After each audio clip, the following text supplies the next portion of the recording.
Welcome to the Real Bible Rob podcast, and I'm so delighted to have Dr. Beverly Roberts Gaventa with me today. It's such a delight. Thank you for joining me, Beverly. She is the retired distinguished professor at let's see if I have let's see, I have to stop sharing there. Sorry about that. She is the retired distinguished professor of New Testament interpretation at Baylor University, and she's also a professor emerita at Princeton Theological Seminary. And many of my PCUSA colleagues have taken classes from Beverly, and she was recommended that I contact her, and she was so gracious about joining me here. And I'm a big fan of her books, including her accessible 2016 book, When in Romans, An Invitation to Linger with the Gospel According to Paul. And more recently, her 2024 Romans commentary from the New Testament Library. And I've been using it a lot in preaching, so I'm just really wonderful to be able to talk to Beverly about that. So welcome, Beverly. Thank you so much for joining me. Thank you for the invitation. I am always delighted to hear that people find my work interesting and compelling and useful, especially for pastors. Yes, well, that's certainly been the case here. Good. And Roman scholarship has changed so much in the last few decades. And I've spent a lifetime struggling with it and wrestling with it, and especially as a pastor. So it's so refreshing to kind of see this new perspective and how some of the theological gloss or theological overlay that's been on Romans, we can set the book free from that a little bit. So that's really the theme of what I'd like to talk to with you about, and Sure. understand where you're coming from with that. So, in your commentary, you wrote that writing a commentary of Paul's letter to the Romans is a bit like trying to capture the Atlantic Ocean in a liter bottle. That is so true. So instead of boiling the ocean, we'll just hit a few highlights here, but Sure. I really appreciate that. So, well, first of all, I just wanted to ask if there are anybody who doesn't know who you are that are listening to this, if you could just give a little bit of a brief of yourself and to introduce yourself. Yeah. Well, you've already done a little bit of that. I have sometimes joked that I've been institutionalized my whole life. I've been in academia throughout my career, teaching at several different places, but for the most part at Princeton Seminary, Hmm. and then later at Baylor. And I have a long history of working with pastors and trying to help prospective pastors be better readers of Scripture, which is really what we're all about, right? Yeah, yeah, it's such a great mission. It certainly has helped a lot. So I kind of want to get into just a few highlights here to really uh, maybe get by started saying, what do you think about sort of the fresh perspective? Do you have sort of an overview statement about how Pauline studies have changed over the last couple of decades? Well, in general, the study of the New Testament has changed immensely over the course of my career. Hmm. Now, it used to be the case that it was dominated entirely by a historical paradigm. Yeah. The question being, why was this written for whom? What Hmm. debate was going on? And that sort of thing. And the idea was to get back to the author's original perspective, the author's Hmm. original objective and plan. And it has to be said, biblical scholarship as a whole was at that point overwhelmingly dominated by men, Hmm. and Yeah. especially by men coming out of a European perspective Hmm. on scholarship. And several things have changed. One is we have many more women involved in biblical scholarship, and in a way that they weren't before. Women have always been involved Yeah. with studying scripture. We have many more folks of not non-white traditions, Mm-hmm. non-white churches, non-North American, Northern European traditions. So our questions have changed a lot. Mm-hmm. But now the question you asked really went to about Romans in particular. Yeah. And I think what you're seeing and what you've experienced is a move from a strictly um, systematic theological reading of the Yes. letter into one that is a little more interested, a lot more interested in the people to whom Paul wrote, Mm-hmm. the way the letter was conveyed, the constituencies at Rome, and some of the concerns between Paul and these groups. Mm-hmm. That's not to say, and I want to be clear about this, it's not to say that the letter isn't theological. Yeah.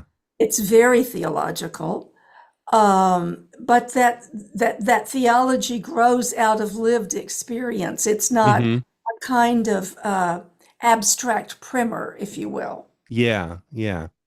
It's not, and it seems that the different interpretations between, say, Catholic theologians and Protestant theologians, Calvinist, non-Calvinist, kind of highlights that we put our theology on Paul as much as we get from Paul. Um, Yeah, that's well, I sort of, think yeah, that's always true with texts, you know. yeah.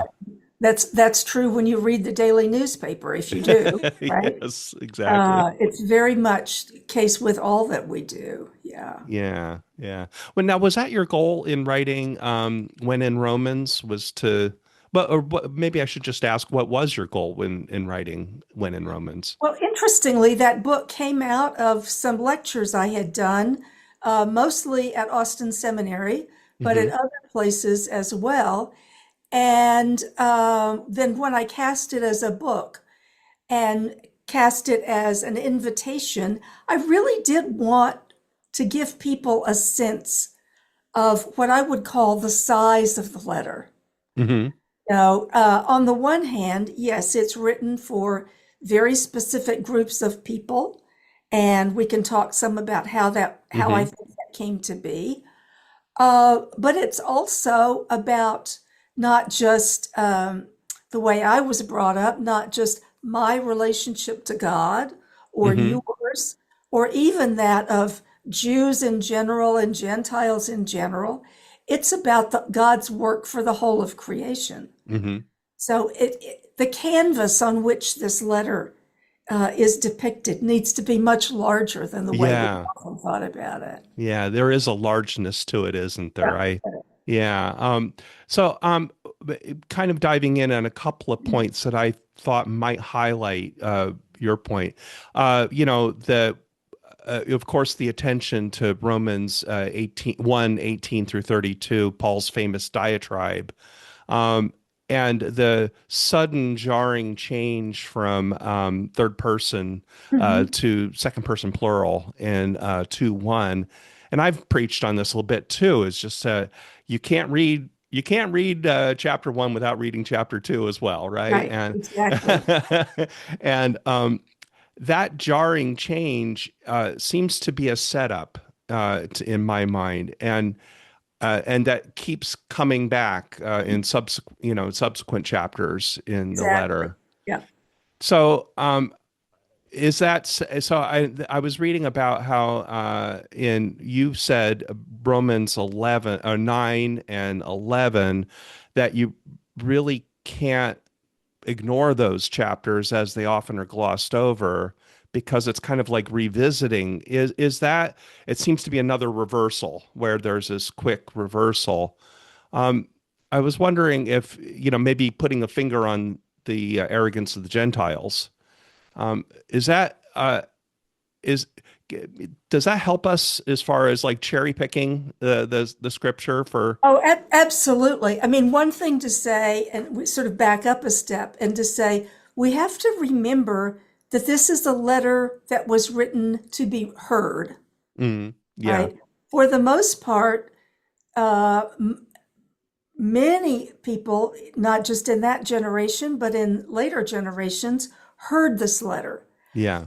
So not unlike when you preach a sermon, there's something that's going to happen along the way. It's not an essay where there are 3 points. Yeah. You know, Yes. um, I started to say 3 points in a poem, but we still, there's nothing wrong with poems, nor is there anything wrong with having points.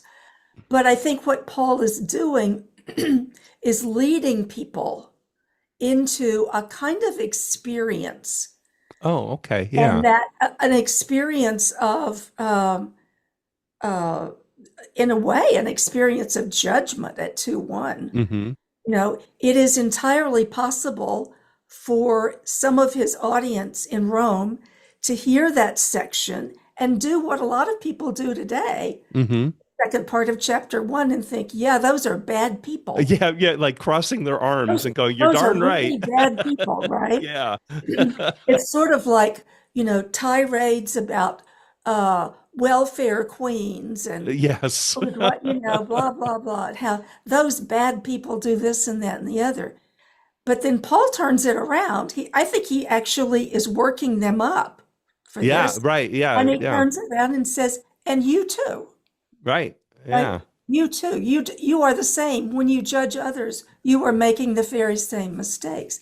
And he does that elsewhere in the letter. One of my favorite places is in the middle of chapter 3, Uh-huh. where he has this long quotation from scripture that's an odd set of, it's a set of quotations. Uh-huh. Yeah. He weaves, I think he weaves together, and it's all about there's no one who does Yes. law, there's no one who fears God, there's no one who does what is right.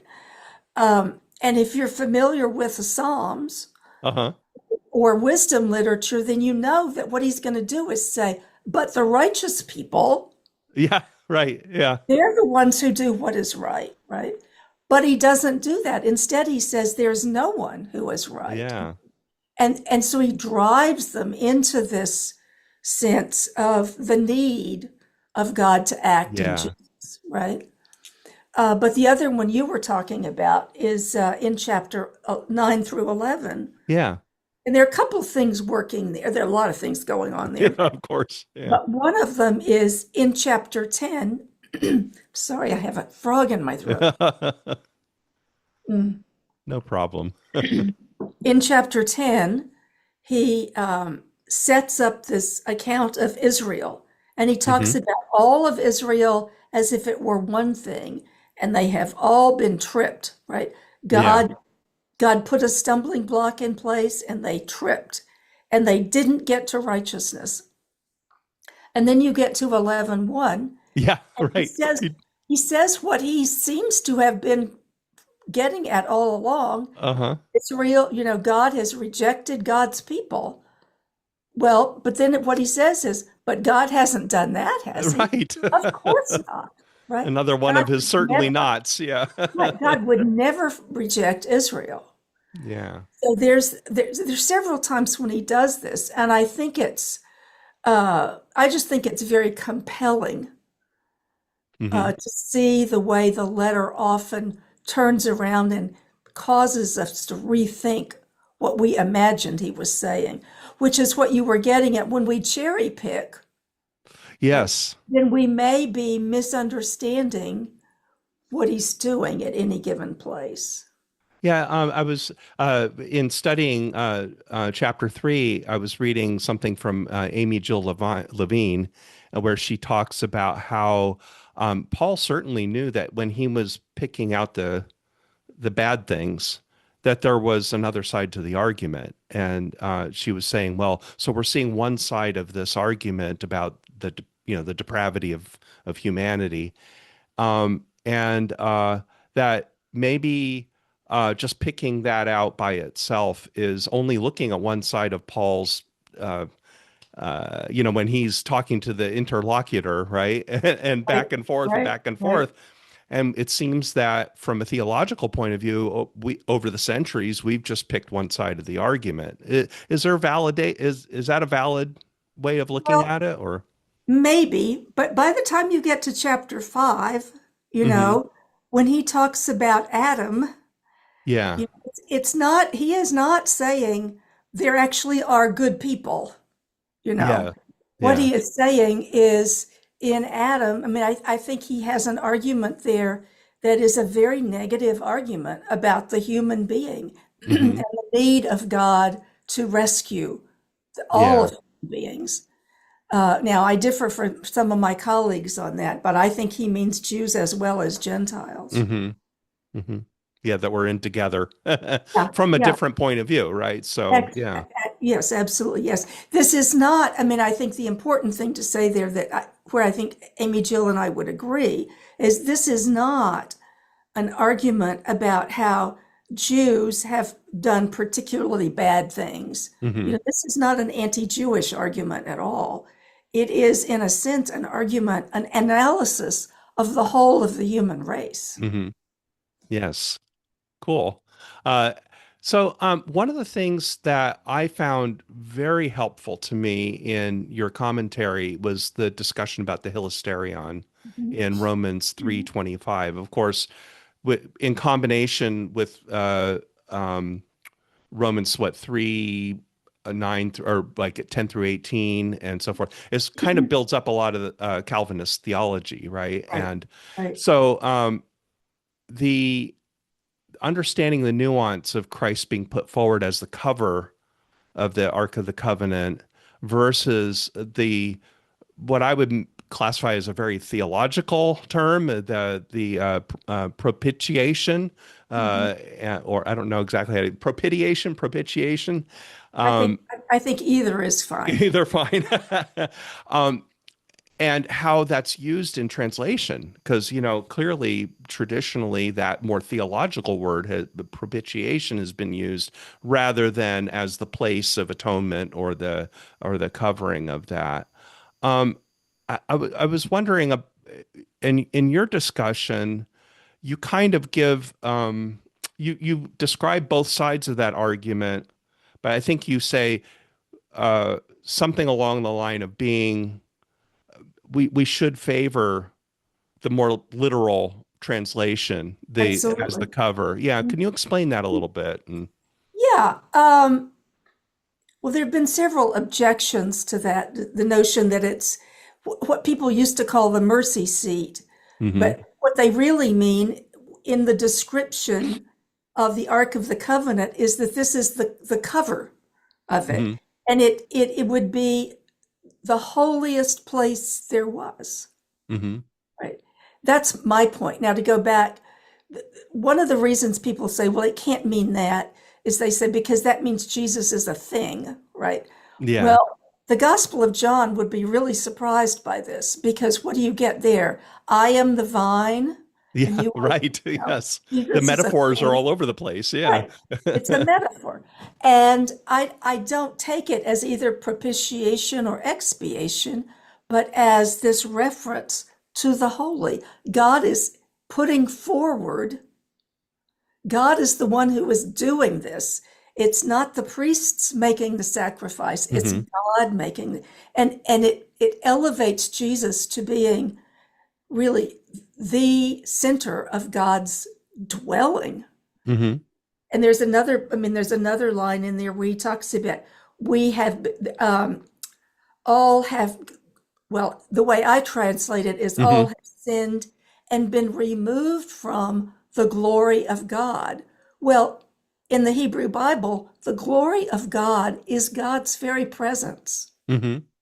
So God is acting here to restore that relationship. But Hmm. now Paul uses several other images here too. It's not just that. He also uses a Hmm. forensic language here. God makes things right again. He uses language of liberation. Hmm. God acts to redeem. So he's using all of this rich language to build up, I think, this understanding Hmm. of what it is that Jesus' death means, which to me is far more than simply sacrificial language. Yeah. Yeah.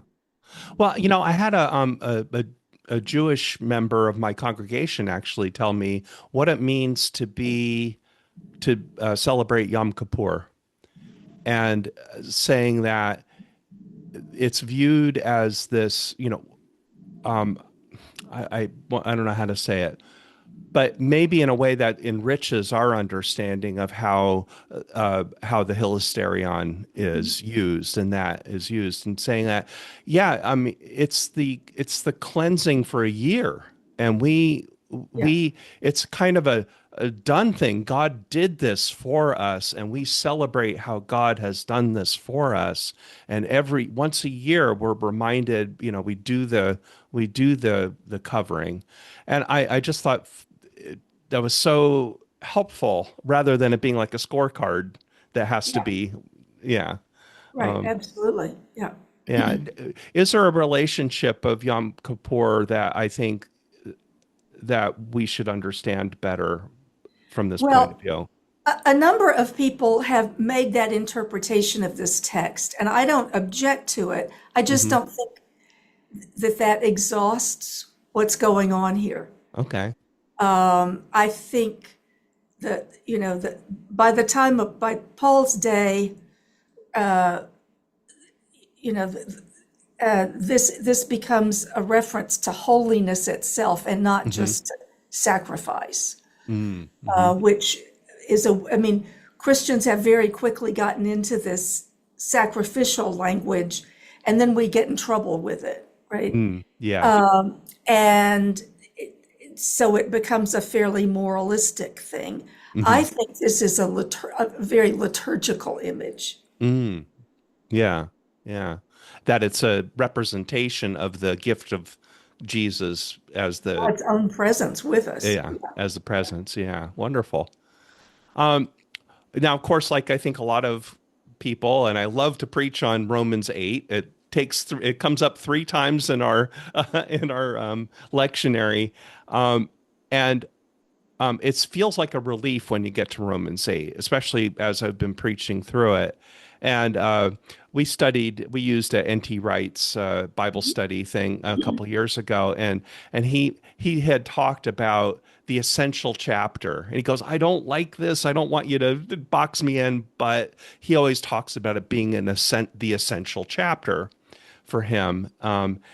It seems kind of like maybe a little bit of a theological statement to me, but it seems too early to say that the highlight of Romans is in chapter 8. Yeah. Um, what are your thoughts about that? Do you agree about the essential nature of chapter 8, or how do you see it Yeah. Well, fitting I into? don't think there are any chapters that are inessential or non-essential. And I'm Yeah. sure Tom would agree. I understand what he's saying. It's a kind of hinge chapter, Hmm. right? Where this, this, these threads having to do with sin and death and the law Hmm. have come together, and Paul has several times talked about sin and death back in Hmm. chapter 1 and 2, in 3, in 5, 6, 7, Yeah. and 8. What he says is that Christ has that sin has been it's the Christ has put to death sin, Hmm. essentially, Yeah. right? And so he moves then to what a lot of people say about the about chapter 5. He moves then into this discussion of what we would call the Christian life. Hmm. Right? You get the language of spirit, what it means to live in the spirit, right? Hmm. What it means to have the spirit live in us. But there's the second half of the chapter becomes very much more, I think, anticipatory, right? Mm, yeah. It recognizes whatever they are, the sufferings of this age, Yeah. and it widens the lens even further. This is not about just humans, but Hmm. also about the whole of creation Mm, that yeah. longs to be redeemed, right? Hmm. So Paul looks at that, but then he looks to the present and talks in 31 to 39, Hmm. which is many people's favorite passage, and Yeah. not mine, about how I take it to be trash talk. Uh, God will not be defeated Yeah. by all of these things, right? But the interesting thing is, if you read from the end of chapter 8 to the beginning of chapter 9, Hmm. find yourself, and you take out that white space that the editors always put in, Yeah. what you get is, nothing can separate us from the love of God in Jesus Christ. But what does that mean about Israel? Right? Oh, yes. Right. So I think there's an anticipation in chapter 8 about the final triumph of God. Hmm. The sufferings of this age are not, of the present time, are not comparable, not Yeah. capable of being compared with what lies ahead for us.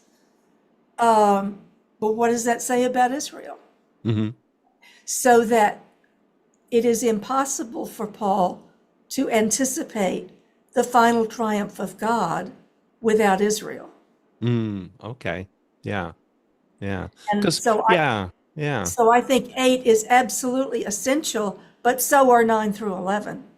I guess if you arrive at the end of 8, you kind of could say that Paul's harder on Jewish people than he is on the Gentiles. And that if you just ended right there, then you would think maybe what you're alluding to is that Israel's doomed, right? Or there's a sense of that and that maybe if you end at 8, you're being premature because the other side of the argument hasn't been told. Is Yeah, that? but I think there's a real issue for him. It's not just the other side hasn't been told, but for Paul, God's faithfulness to Israel requires that in God's creation of Israel, Hmm. right, requires God's redemption of Israel. Yeah. And so we get all hung up by reading 9 through 11 as if it were about whether Israel is faithful to God. Hmm. I think the real question is, or the thing he's struggling to articulate, is God is faithful to Israel, Ah, interesting. period. Yeah. Yeah. Not giving up. I mean, the end of 8 is not giving up on humanity, Right, right? And under any circumstances, well, he's not giving up then on Israel either. right, right. Okay. Yeah, that's very interesting. Yeah. I kind of skipped toward the end here in chapter 14. I've always found that a very interesting, maybe another relief chapter, right? A lot of heavy stuff, and then you get to this gracefulness in there. And you said, for your headings, you said differences over dinner. And then you followed that up with the danger of being right. And I was so intrigued by that because um, I, it seems to me that 14 is a little bit of a punchline. Maybe uh, the final argument, especially after 12 and 13, that, well, we're going to be different and we have to tolerate each other. Is that the way we should look at 14? I Or think it's more than tolerate. okay. What does he say? He says, welcome one another, Hmm. right? And I actually think there's a lot in 12 and 13 that lead up to chapter 14. You Hmm. know, owe no one anything except to Hmm. love one another. Pursue good for all insofar as it's possible for you. I think there are a number of things that indicate that in 14 we're dealing with a real problem Yeah. Yeah. where there are groups, probably some of them are Jewish and others are Gentile, Hmm. who are quarreling when they come together for a larger meal, Mm-hmm. because some of them observe kosher law and believe that they must continue to do that, and Hmm. others think they're free. Yeah. And Paul agrees with the latter group, Uh, but not to the detriment of the former. Right. mm. That's why I use this, the danger of being right. I actually got this from Karl Barth. Oh. Hmm. Um, his commentary on Romans often I find most helpful when it's furthest from the text. Okay. He will go off on these tirades, and you think, what is he talking about? And then when you sit with the text for a while, you realize, oh, I get it. I get what you're doing. And he says that chapter 14 is for those who have read the whole of the letter up to this point and understand it and agree. Yeah. That's awesome because that's the way I've seen it as well. Is it's kind of this punchline, it's the Yeah, yeah, in a it's way that yeah. yeah. I mean, and when I said the danger of being right, you and I both know many people who are right in the worst possible way, right? Yes. And for Paul, the question of what for the first century, not just for Paul, the question of what you eat is not a matter of dietary preference, Yeah. right? It's a matter of identity. Yeah. Yeah. And if you're eating pork, which was very popular in Rome, Mm-hmm. widely available, if you're eating pork and you're bringing pork to the church night supper Yeah. and other people are harmed by it, you are doing harm. Yeah. To them. Yeah. To the community. To them in the community. Yeah. Community. So do we see? Are we hearing echoes of Galatians in this? This idea of two communities just having trouble trouble getting along and I think it's a little bit closer to First Corinthians on this point, okay. to the quarrels there about the Lord's Supper. Okay. Yeah, in chapter 11 of yeah, Yeah, okay. yeah. Okay, And interesting. earlier about eating food that's been offered to idols, Mm-hmm. remember? In 8 through Yes, 10. right. Yeah, Yeah. okay. Yeah, I've always found that interesting also about allegiances. The the reason why I mentioned Galatians is this idea of being in right with the Romans, right? The Yeah, hierarchy right. uh, and so you separate? Are you part of the Jewish diaspora that has some status, a different status than Gentiles who've become Uh-huh. Christians? And um, okay, so then the one thing I really wanted to get at too was just how you say frequently you say as Phoebe read to them, and that sounds like what you were talking about, that the book was meant to be heard, Right. and that but Phoebe was saying that. Um, and then you also said in your book, you said that baby girls are probably not going to be named Tryphania or Tryphosa, but should be named Unia, right? And Right. I was Right. just wondering, Right. yeah, your perspective on that. That how well, I guess I could. My tirade is, how can you read chapter 16 of Romans and think that women don't have a place in the early church? Um, Yeah. That you have to work really hard at that. As you know, people start, what people see depends on where they begin. hmm And people who begin with First Timothy, hmm or people who begin with the assumption that they already know what Paul says, hmm uh, don't pay a lot of attention to Romans 16. Yeah. And one of the things that I always found helpful in teaching was to begin teaching Romans with chapter 16. Yeah. Yeah. First of all, it helps people to get a sense that this is a real letter, hmm right? It also gives them a sense when you see these greetings to different groups that there are probably different groups of Christians. This is not like the first Presbyterian church of First City, right? Right. This is a groups of people. They may be different from one another. But then you also see a number of names of women. Mm-hmm. and they are given titles that suggest leadership. Now, Mm-hmm.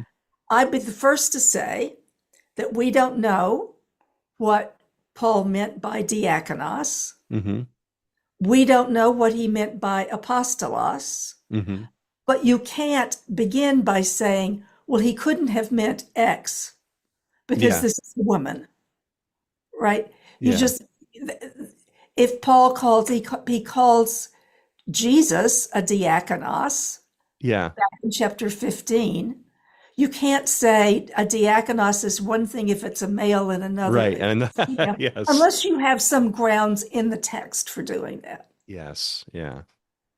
Yeah. And there's so much information in those first two verses there about if she's a benefactor, she had to have been wealthy and she had to have been literate. She had to have had means.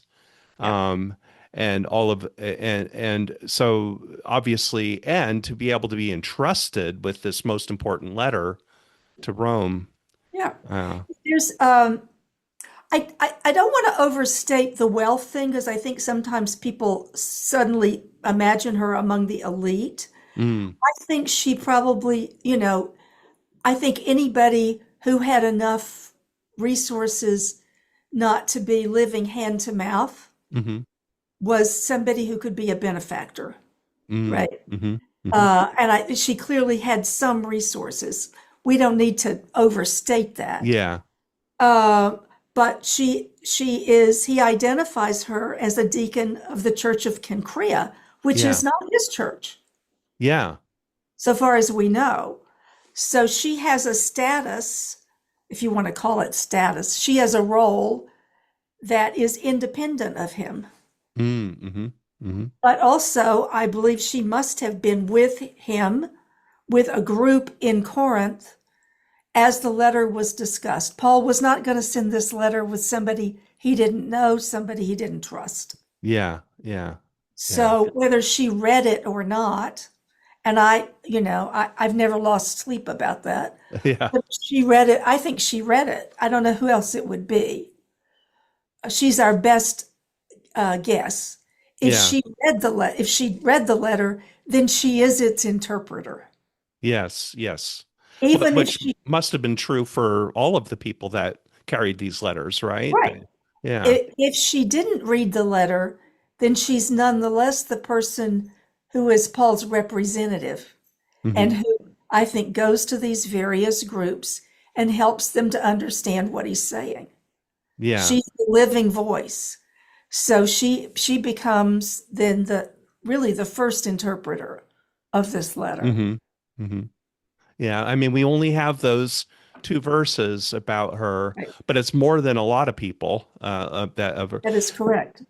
And I often, I guess the other thing that comes out of, I think you mentioned it as well in chapter 16, you just get this overwhelming sense of gratitude that he's great. He's grateful for these people to be his supporters. So he's Right. that Right. gets counters the lone wolf Paul that I think a lot of Right. people think And of, I right? wouldn't even say they're his supporters so much as these are people who have their own work.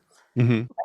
So it's not that Paul is himself the center of everything. Hmm. He is grateful for what they do. Yeah, yeah. That the comrades. Right, Yeah, exactly. Yeah. yeah.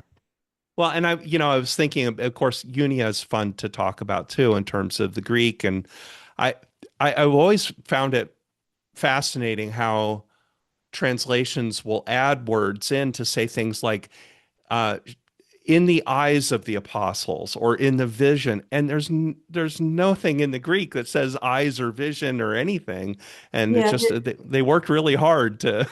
Yeah. There's a big dispute about that, and I don't think grammar will settle it. But this is not an original point with me. Someone else made the point that Paul nowhere else ranks a person by what other people thought. Yes, yeah, And to me, that makes it really hard to say anything other than she is an apostle, yeah, which is the way she was understood for at least a millennium in the church's Hmm. life. Yes, yeah. And Now, you can she's then say, what does an apostle do? Right? right. She's not one of the 12. Well, that's right. Neither is Paul. Yeah.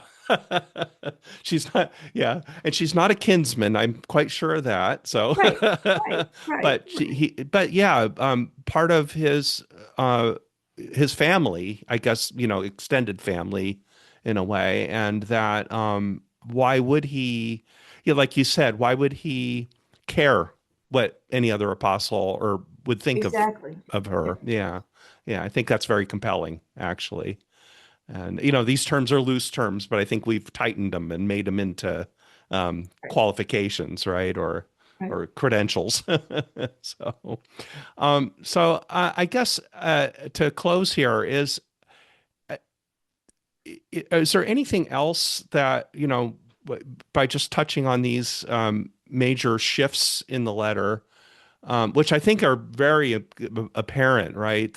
Whenever he says "Megan oito," right, and it just like shifts. Is there anything else that kind of highlights what you're talking about here in terms of giving us a different perspective that the um, I don't know how to say this, but just to that highlights the change of the over the last couple of decades with this.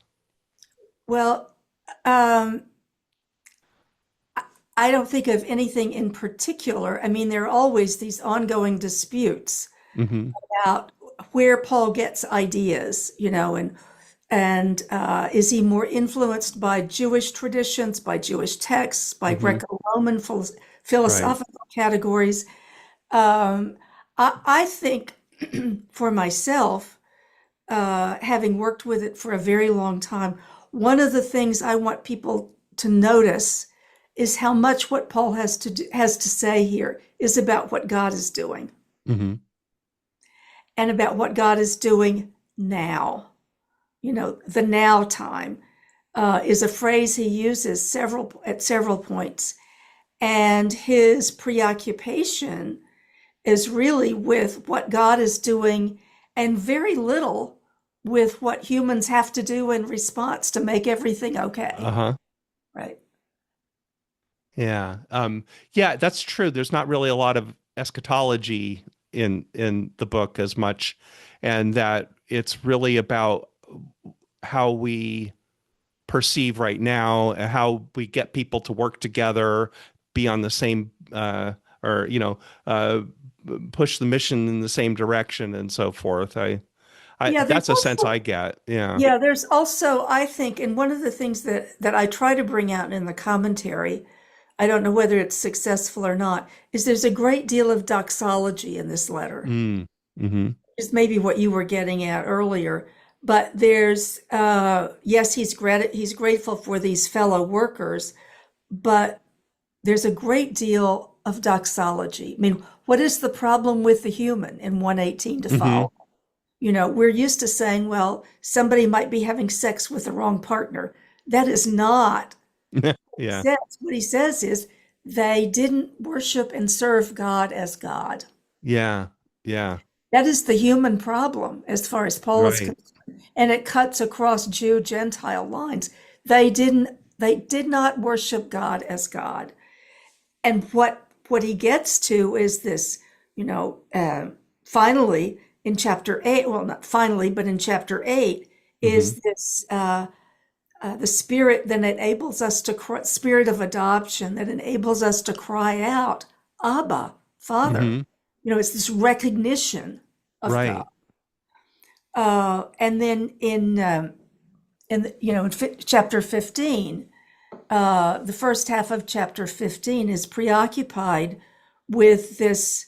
I think it's eschatological imagination of Jew and Gentile together, Mm-hmm. glorifying God, right? Mm-hmm. But there's all of this language of giving praise to God that we somehow don't notice.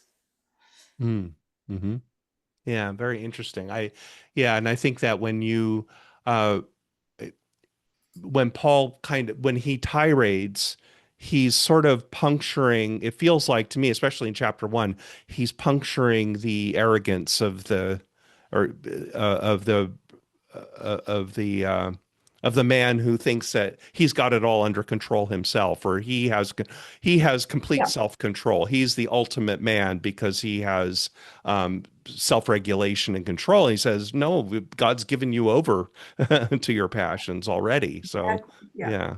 And then he comes back in and says, I don't have control over myself. You know, I do things that I can't do, or do the thing I hate." So I find that very interesting as well, that God is the uh, the one to be honored, and it's not human self regulation or self control, Self-glorification. self Yeah. glorification. Yeah, exactly. Well, thank you so much. I think this is wonderful, and I'm so appreciative of your time, You and were most welcome. and that really helps me a lot. Just like Good. your work has helped me a lot, and just kind of putting it together. I find that my tirades against the book and sometimes against the theology that people have put on the book have caused me to kind of forget parts of it, and I just this continual work that needs to happen, right? To Well, for all of Yeah, us. Yeah. for all of us. Yeah. Good. Well, thank you so much, and You're welcome, I Rob. It's really nice to appreciate talk with you. it. Best wishes. Best wishes to you too.